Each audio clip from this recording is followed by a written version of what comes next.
मटकीची उसळ बनवण्यासाठी इथे मी मोड आलेली मटकी घेतली आहे। ही मटकी मी कोमट पाण्यात 8 ते 10 तास भिजवली होती आणि मग काढून बाहेर ती चाळणीत ठेवली। तर आता रात्रभरात तिला एवढे मोड आलेत। आता आपण उसळ करून घेऊयात। मी कढईत तेल घेतले। आता त्यात मी घालते थोडीशी मोहरी,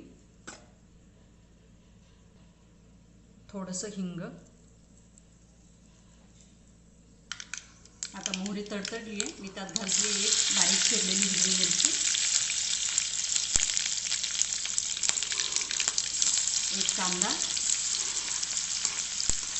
मी बारीक चिरून घेतला, थोडासा कढीपत्ता,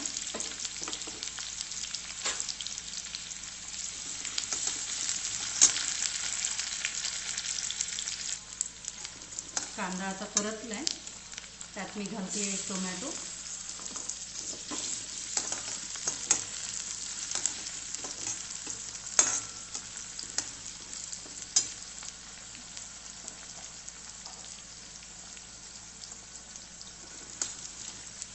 आता हे परतत असतानाच मी त्यात घालते थोडेसे शेंगदाणे, कच्चे शेंगदाणे घातले आहेत मी।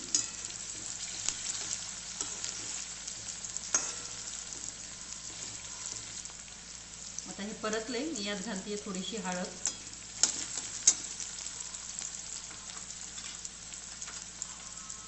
आणि थोडंसं लाल तिखट आणि अगदी थोडी धनियाची पावडर।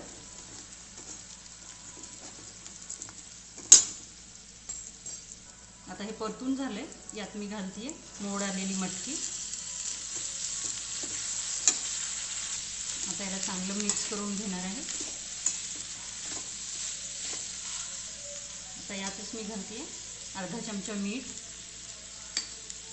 आता मी याला चांगलं मिक्स करून घेणार आहे। आता हे चांगलं मिक्स झाले, मी यावर झाकण ठेवून आता या झाकणावर मी पाणी घालणार आहे, म्हणजे ते वाफेत शिजतील, मटकी वाफेवर शिजते म्हणून। आणि आता याला 3-4 मिनिट मी वाफाळून घेणार आहे।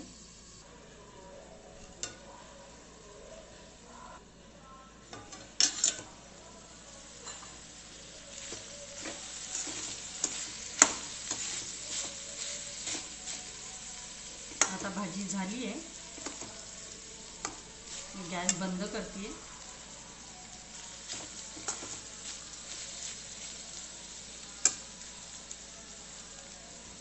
आता वरतून मी थोडीशी कोथिंबीर घालते।